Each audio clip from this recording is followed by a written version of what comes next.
ce que je vous avais pris, c'était en fait un dessin sur lequel il y a une tour Eiffel avec du sang à ses pieds, et puis vous avez Marianne qui pleure. Alors, en fait, c'est un langage qui nous parle à nous. Mais en fait, clairement, quand on voit le dessin et qu'on ne le comprend pas, on voit juste une tour, du rouge en bas, et puis on voit une jeune femme qui est en larmes avec un drapeau français, et puis elle s'essuie un peu les yeux avec son bonnet phrygien. D'après vous, pourquoi, en fait, à quel moment ce dessin a paru dans la presse ? Suite aux attentats du Bataclan. En fait, pour un Français, pour un Gaulois classique, quand on voit cette image-là, ça nous renvoie tout de suite en fait, à des événements qui sont des événements qu'on connaît et qu'on arrive à traduire. Le texte de l'Apocalypse, c'est exactement la même chose. En fait, il y a plein d'images dedans, et en fait, c'est des images qui parlent pour les chrétiens du 1er siècle qui sont majoritairement d'origine juive. Et donc, voilà, en l'occurrence, le sang qui coule, ça rappelle la centaine de personnes qui ont subi la souffrance de ces armes. Et puis, cette Marianne, en fait, elle nous représente, nous Français, je veux dire, le 14 novembre 2015, au matin, je veux dire, je pense qu'il n'y avait pas un seul Français qui n'était pas troublé et qui n'était pas retourné. Et donc, du coup, nous arrivons à comprendre des dessins qui pourraient être en soi compliqués. Eh bien, en fait, le style apocalyptique, c'est un petit peu ça. L'apôtre Jean n'a pas la liberté de pouvoir dire ce qu'il pense de l'État et de la situation de l'Église. Donc en fait, il va utiliser tout plein d'images de l'Ancien Testament avec lesquelles il va donner en fait un autre sens pour que les chrétiens puissent trouver un encouragement dedans. Et pourquoi l'apôtre Jean écrit l'Apocalypse ? Eh bien, concrètement, les chrétiens sont dans une situation de souffrance à la fin du 1er siècle. Certains souffrent de la persécution, nous avons affaire aux premières persécutions qui ont lieu dans l'Église. Dans le texte même de l'Apocalypse, on se rend compte que certains sont partis en prison, certains souffrent de la faim et de la soif, certains sont partis en bannissement, donc en fait ils vont partir sur des îles complètement perdues pour ne pas qu'ils continuent à pouvoir témoigner autour d'eux. On se rend compte que dans la ville de Pergame, il y a même eu un mort, le premier mort de ces églises en Asie.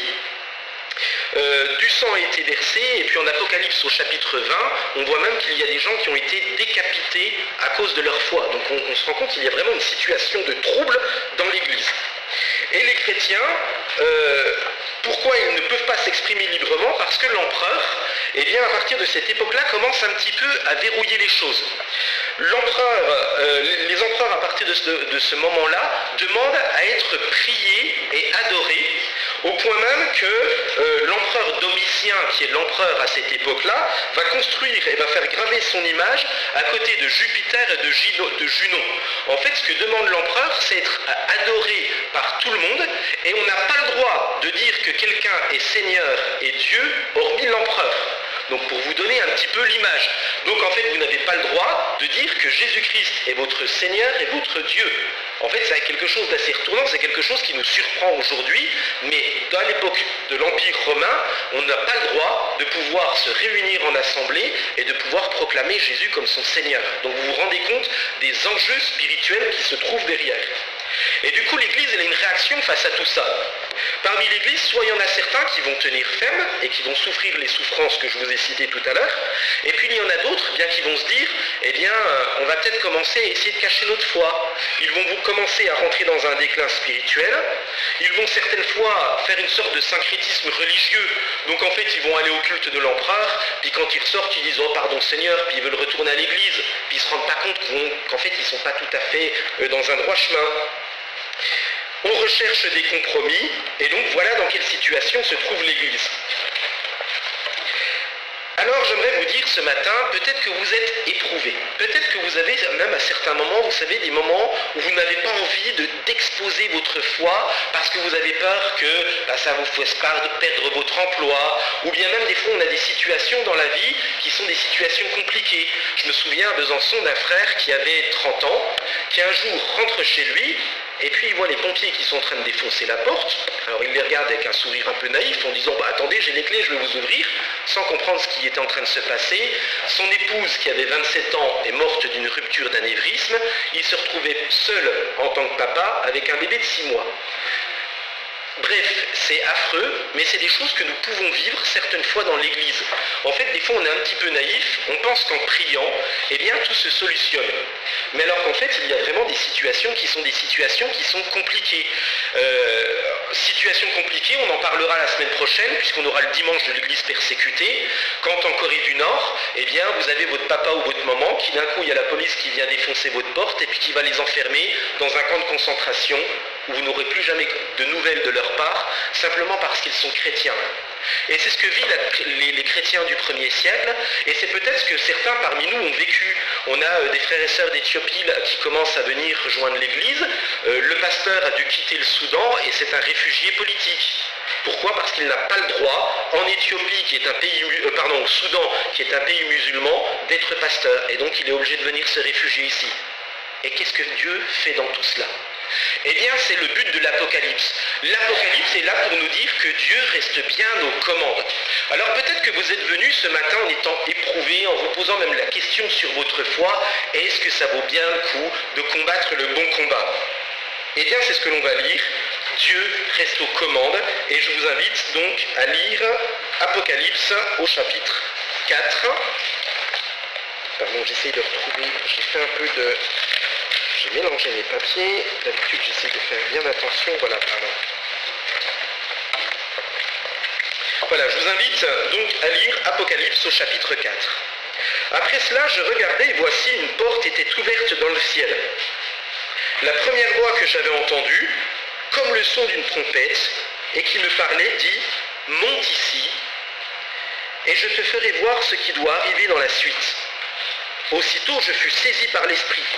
Et voici, il y avait un trône dans le ciel, et sur ce trône, quelqu'un était assis.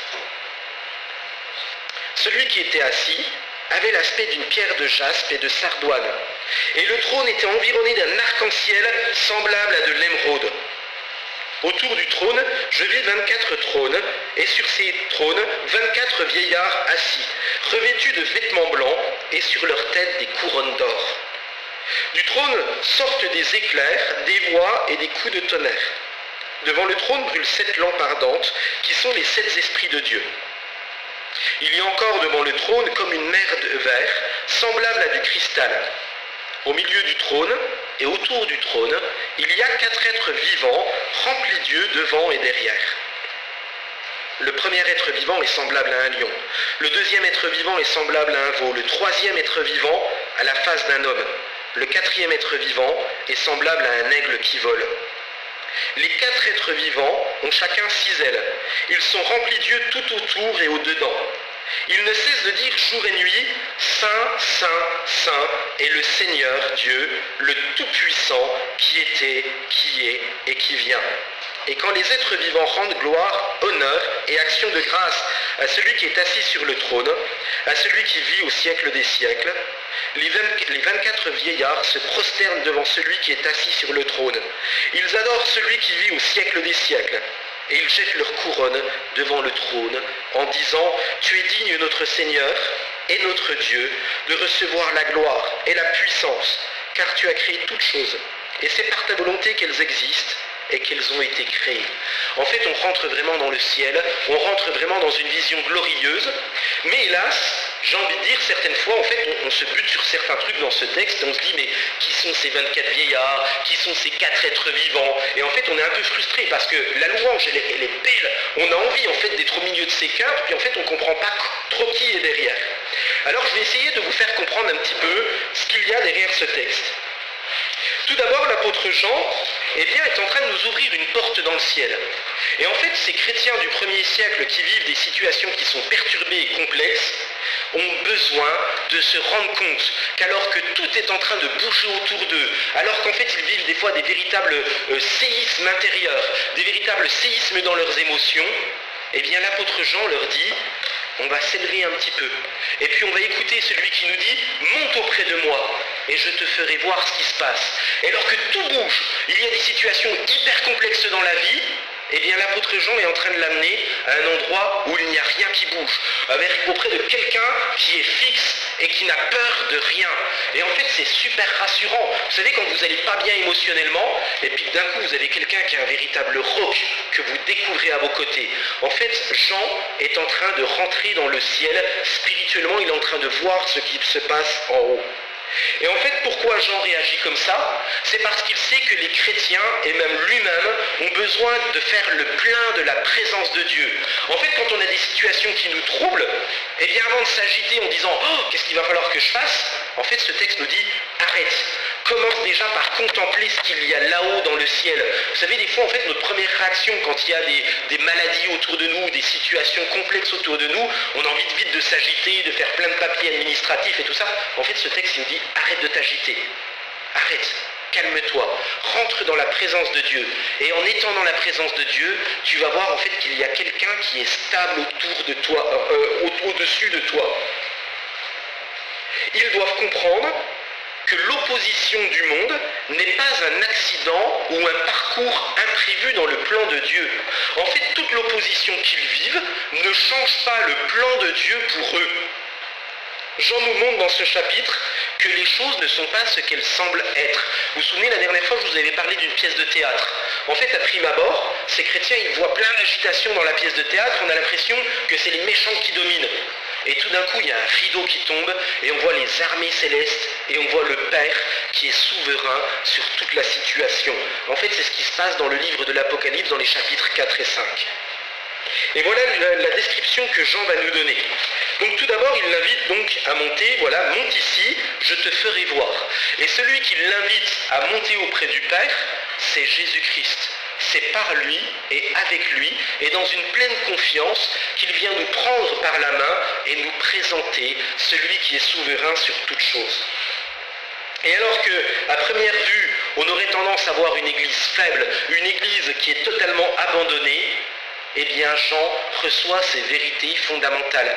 L'église n'est pas abandonnée, vous n'êtes pas abandonné. Quand tout va mal, quand vous pensez que vous êtes esselé, que vous pensez que le deuil vous emmènera dans la tombe, quand vous pensez qu'il n'y aura plus aucune solution, eh bien ce texte de l'Apocalypse dit « il y a une solution ». Et donc, il vient contrebalancer cette vision que l'on devait avoir sur la terre. Jésus offre à son serviteur, donc tout d'abord, cette vision d'un homme qui siège sur le trône. En fait, il démarre en disant « il y a quelqu'un qui est un roi et qui règne ». En fait, on s'attend à première vue à ce que l'on parle de l'empereur. Mais non, même l'empereur, même Domitien qui pense être fort et puissant, en fait, n'est pas aussi puissant que celui qui règne au-dessus de tous les autres. Et ce roi, il est revêtu d'autorité.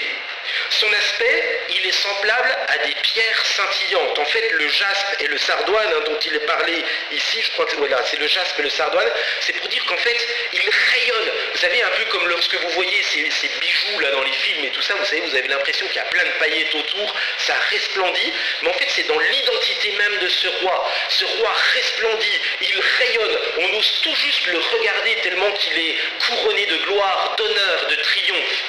Et alors que les empereurs, ou alors que nos présentateurs télé, on est obligé de les tartiner de crème, là vous savez, et puis de poudre et tout ça, pour faire croire qu'ils sont beaux et jeunes, lui il n'a pas besoin de tout ça, c'est dans son ADN qu'il est rayonnant, qu'il est glorieux, qu'il est beau. Enfin c'est énorme en fait ce texte. Les autres essayent de mettre des tenues, des appareils, tout ça pour essayer de faire croire qu'ils sont glorieux, mais lui il est beau et il est glorieux et on ne pourra jamais changer cela. Autour de lui, il y a 24 anciens qui siègent eux aussi sur des trônes. Ces 24 anciens, ce sont les 12 patriarches de l'Ancienne Alliance et les 12 apôtres de la Nouvelle Alliance. Et en fait, donc 12 plus 12, ça fait 24. C'est-à-dire qu'en fait, les 12 patriarches représentent l'ensemble des personnes qui sont sauvées dans l'Ancienne Alliance, et les 12 apôtres représentent l'ensemble de l'Église, tous les saints et tous les rachetés qui sont présents dans la Nouvelle Alliance. Et donc en fait, ce qu'il est en train de présenter, c'est que toute l'histoire du salut se trouve auprès du Père. En fait, vous savez, dans ces moments où on doute, on se dit, mais qui me sauvera? Comment je vais pouvoir m'en sortir? En fait, toute cette histoire du salut, toute l'histoire de l'Église, toute l'histoire de tous les élus et de tous les rachetés se trouve dans une main ferme, dans une main qui ne s'ébranlera pas, elle se trouve auprès du Père. Et c'est le Père qui tient l'histoire de l'Église. Et en fait, c'est super rassurant. Ce n'est pas Domitien qui choisira ce qui se passera, mais c'est le Père qui est sur le trône, qui nous dit que nous n'avons rien à craindre. Et ces anciens, ils sont revêtus de robes blanches, ce qui rappelle la pureté. Nous sommes sauvés et nous sommes présentés purs devant Dieu. En fait, c'est extraordinaire. Le Père, on aurait peur de l'approcher. Mais en fait, dans cette vision, on se rend compte qu'on n'a pas à avoir peur d'approcher le Père, parce que nous sommes revêtus de robes blanches, nous sommes justifiés. Et on verra au chapitre 5, par quel moyen nous sommes justifiés. Et ce Père, eh bien, il est présenté dans un concert d'éclairs, de voix, de tonnerres. Et en fait, il reprend tous les textes où il y a des représentations de Dieu dans l'Ancien Testament. À chaque fois que Dieu parle dans l'Ancien Testament, il y a des éclairs, il y a des voix, il y a des tonnerres. Et en fait, il est présenté comme celui que l'on doit craindre, comme celui que l'on doit redouter.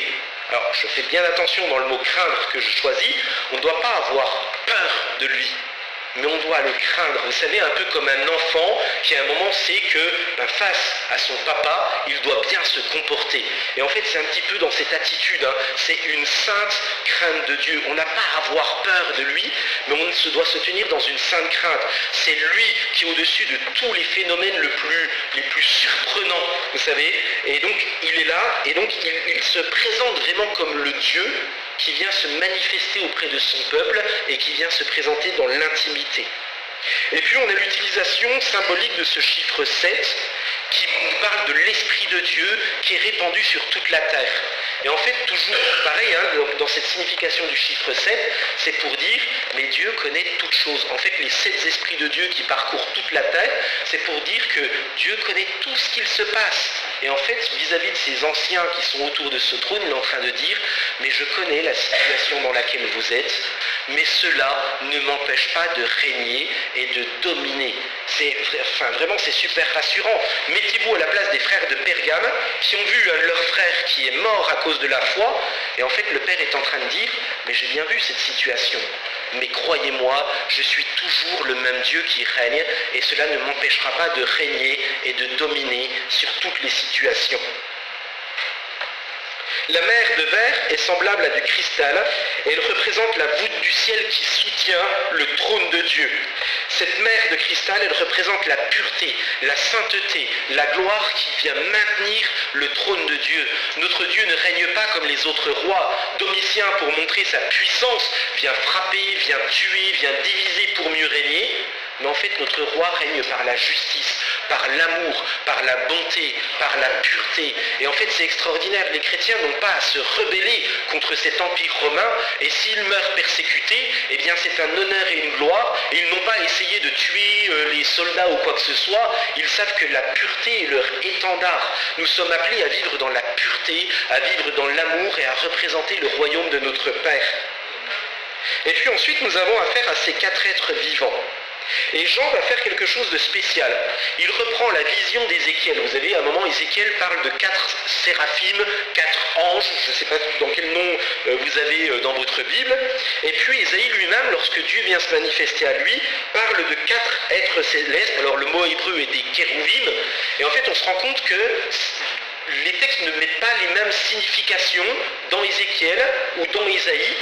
Et en fait, l'apôtre Jean, lui, il va prendre ces 2 représentations et il va en faire une seule, un peu comme pour donner un relief, un peu comme pour dire, dans l'Ancien Testament, en fait, on ne voyait pas clairement de quoi il s'agissait, mais en fait, dans le Nouveau Testament, on voit beaucoup plus clairement. En fait, c'est un petit peu comme si vous passiez un peu sur un tableau qui était, vous savez, un tableau de paysage que vous avez, et puis tout d'un coup, en fait, vous avez le tableau qui est représenté devant vos yeux. Un peu comme si vous passiez de la de la 2D à la 3D. Tout d'un coup, vous avez un relief. Vous voyez beaucoup plus clairement tout ce qui était caché dans l'Ancien Testament par Jésus-Christ. Vous avez moyen aujourd'hui de pouvoir le comprendre, moyen d'y accéder. Et ces quatre êtres vivants, eh bien, ils représentent le jugement sur les ennemis dans l'Ancien Testament. Ils représentent aussi ceux qui sont les garants de la royauté divine. Ils siègent et ils sont là un peu comme pour montrer que pour s'approcher de ce roi, eh bien, il faudra vraiment être digne de pouvoir s'approcher de lui. C'est eux qui gardent l'accès au sanctuaire céleste. Et ces quatre êtres vivants, eh bien, ils énoncent ce que Dieu est. Vous voulez vous approcher de lui, mais entendez bien ce qu'il est. Saint, Saint, Saint est le Seigneur Dieu, le Tout-Puissant. En fait, vous savez déjà quand on prie puis qu'on ressent la sainteté de Dieu, je veux dire, c'est déjà pas mal, mais Saint, Saint, Saint est le Seigneur. Donc Seigneur, on ne fait plus forcément attention à ce langage, mais il est le roi, il est Dieu, il est le Tout-Puissant. Il est vraiment énoncé comme étant celui qui est au-dessus de tous les autres. Et les quatre êtres vivants, on s'en rend compte dans la description, ils représentent ce qu'il y a de plus excellent dans la création. Le chiffre 4, dans le langage de l'Ancien Testament, est là pour représenter les 4 points cardinaux, l'ensemble de la création. Et ils sont représentés par ce qui est le plus grand, ce qui est le plus digne. Le lion, il représente ce qui a la maîtrise guerrière, ce qui a la puissance, ce qui a la virilité. Un lion, on ne l'approche pas comme ça, c'est le roi des animaux. L'aigle, c'est celui qui domine toute chose. Il a une vue perçante. De loin, il voit ce qu'il veut attaquer, et ce qu'il attaquera, il n'y a rien qui viendra se mettre sur son passage. Le taureau, il a le symbole de la force et de la puissance. En fait, les cornes dans l'Ancien Testament est le symbole de la puissance. Et l'homme, il est caractérisé par son intelligence, par son émotion, par sa volonté, par son affect. C'est celui qui est le plus responsable de toute la création. Et donc, ces quatre êtres vivants représentent la création tout entière. Et les paroles des quatre êtres vivants confirment que le roi est l'Éternel, le Seigneur, le Dieu Tout-Puissant. Et ces quatre êtres vivants, eh bien, ils vont se prosterner pour lui indiquer que s'ils sont là, ce n'est uniquement que par la grâce de Dieu. En fait, les chrétiens se posent la question, mais comment même les non-chrétiens comprennent Dieu ? Et en fait, on a l'impression que même le roi Domitien, on a l'impression même que l'Empire romain peut réellement s'opposer à Dieu. On a l'impression qu'il y a un combat. Mais en fait, quand on comprend ce qui est en train de se passer, c'est que toute la création, donc même l'Empire romain, même l'empereur, est en train de se prosterner devant ce roi qui est sur le trône. Et en fait, on a l'impression que nos ennemis dominent, mais en fait, ils sont eux-mêmes dominés par une puissance qu'ils ne peuvent même pas comprendre. Indirectement, même dans leur élan de méchanceté, ils démontrent qu'ils sont soumis à celui qui est plus grand qu'eux. L'arc-en-ciel rappelle l'alliance que Dieu avait faite avec Noé, cette alliance où il montre que même toute la création n'est pas abandonnée de la part de Dieu.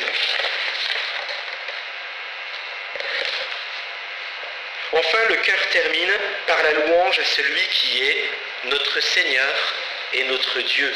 Et en fait, Jean est en train de faire un pied de nez formidable, alors que le seul que l'on doit proclamer comme celui qui est Seigneur et Dieu, c'est l'empereur. Eh bien, il est en train de dire, en fait, l'empereur, on s'en moque éperdument. Il ne sera jamais capable de faire quoi que ce soit. Oui, il pourra vous tuer, mais votre âme, elle vivra pour l'éternité. Celui qui est notre Seigneur et notre Dieu, celui qui domine toutes choses, c'est celui qui est assis sur le trône. En fait, c'est génial. Alors qu'on a l'impression que tout va tomber en déconfiture, non, lui, il est au-dessus de tous les trônes, et même l'empereur doit lui donner sa révérence. Bref, Dieu nous est présenté dans toute sa sainteté, dans toute sa justice, dans toute son immuabilité, dans toute sa puissance. Dieu est placé au-dessus de tout, le Père est placé au-dessus de tout. Et c'est ce que j'aimerais nous inviter à vivre et à faire ce matin. Peut-être que nous passons par des temps d'angoisse, peut-être que nous passons par des moments où nous ne comprenons pas ce qui nous arrive. Eh bien, contemplons Dieu comme celui qui est au-dessus de tout. Dans toutes nos angoisses, ayons pleinement confiance que c'est lui qui tient le cours de notre histoire dans sa main. Et si on devait résumer l'Apocalypse juste en quelques lignes, eh bien, je pense qu'on a vraiment cela dans Apocalypse chapitre 4 et chapitre 5. Dieu est en train de montrer que nous n'avons pas à avoir peur des situations qui nous entourent. Un auteur catholique qui commente le livre de l'Apocalypse a donné pour titre à son commentaire, donc comme si Jean était en train de parler, « Je n'ai pas écrit l'Apocalypse pour vous faire peur. » Et en fait, Dieu ne vient pas se présenter à nous comme un Dieu qui est là pour nous faire peur. Mais le but est vraiment de montrer que lorsque nous sommes dans son intimité, eh bien on n'a plus à avoir peur, ni de ce qui nous arrivera dans la suite. Oh, qu'est-ce qui va nous arriver? J'ai perdu mon boulot. Mais en fait, pas de stress. Il est là-haut, celui qui tient le cours de ton histoire, et il te garantit qu'il te bénira et qu'il ne t'abandonnera pas. Oh, j'ai perdu ma maman, elle vient de décéder, comment je vais faire? J'étais tellement proche d'elle. Oui, c'est normal de vivre le deuil, et il faut vivre un deuil, c'est important de l'exprimer. Mais n'ayez pas peur, le Seigneur va prendre soin de vous. Oh, j'ai plus rien sur mon compte, comment je vais faire pour vivre? Le Seigneur pourvoira à vos besoins. C'est une certitude, et si vous devez retenir quelque chose de ce texte d'Apocalypse chapitre 4, Dieu prendra soin de vous, quelles que soient les situations qui vous entourent. Et alors juste pour étendre, si vous avez des situations difficiles, n'ayez pas peur de venir nous en parler. On est là en tant qu'Église, on est là aussi pour prendre soin de vous. Jean, dans son livre, a vraiment pour but de soutenir les églises qui passent par des troubles et par des persécutions. Peut-être que demain, nous aurons l'occasion d'en vivre. Je ne sais pas, je ne le souhaite pas. Mais si ça doit arriver, gardons ce texte d'Apocalypse chapitre 4 et 5 dans nos cœurs. La semaine prochaine, on va avoir un missionnaire qui va venir parmi nous pour nous parler de l'église persécutée. Eh bien, si un jour je devais visiter ces églises persécutées, eh bien, je prendrai Apocalypse chapitre 4 et chapitre 5, parce que l'Apocalypse, en fait, c'est l'épître qui est là pour les chrétiens qui sont persécutés. L'Apocalypse est là pour les chrétiens qui ont peur, pour leur dire, le Seigneur est avec vous, il prendra soin de vous.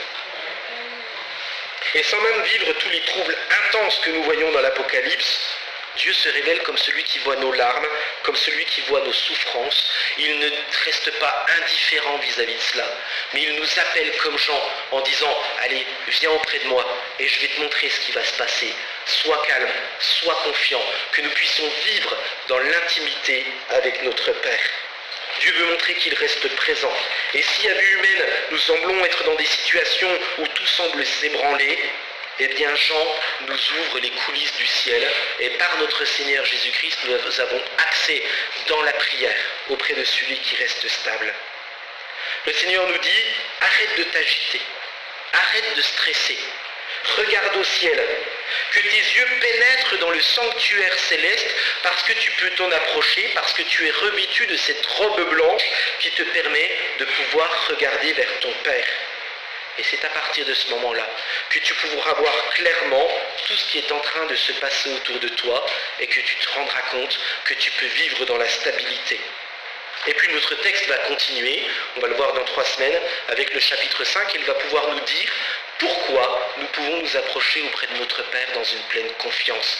Qui a intercédé pour nous et comment, avec une grande confiance, nous pouvons avoir et savoir que nous pouvons nous approcher de notre Père. J'arrêterai cette lecture ici. Seigneur notre Dieu, on te remercie pour cette vision du Père qui est représentée dans toute sa stabilité. Seigneur, merci parce qu'en toi, on n'a pas à avoir peur. Merci parce que tu nous donnes une parole qui nous rassure. Oui, certaines fois, on a tendance à vouloir s'agiter, à vouloir s'affoler. Eh bien, Seigneur, on veut entendre cette parole que tu as dit à Jean et qui nous est encore adressée. Tu nous as dit dans les lettres aux 7 églises que celui qui a des oreilles entende ce que l'Esprit dit aux églises. Et aujourd'hui, ton Esprit nous dit, viens et monte avec moi et je te ferai voir ce qui doit arriver. Et ce qui doit arriver, eh bien, c'est que tu tiens notre avenir et tu tiens l'avenir de ton Église dans ta main. Seigneur, on veut vraiment que cela soit appliqué sur notre cœur et que si on était agité, eh bien qu'on ressorte en n'étant plus agité et en ayant cette pleine confiance. On veut confesser que c'est toi qui es notre Seigneur et notre Dieu et que s'il y avait des gens autour de nous qui venaient nous dire que quelqu'un était plus fort que toi, eh bien aujourd'hui, on les fait se taire et on proclame que c'est toi, notre Seigneur et notre Dieu. On te remercie, Seigneur, pour la confiance avec laquelle nous pouvons marcher pour toi. Amen.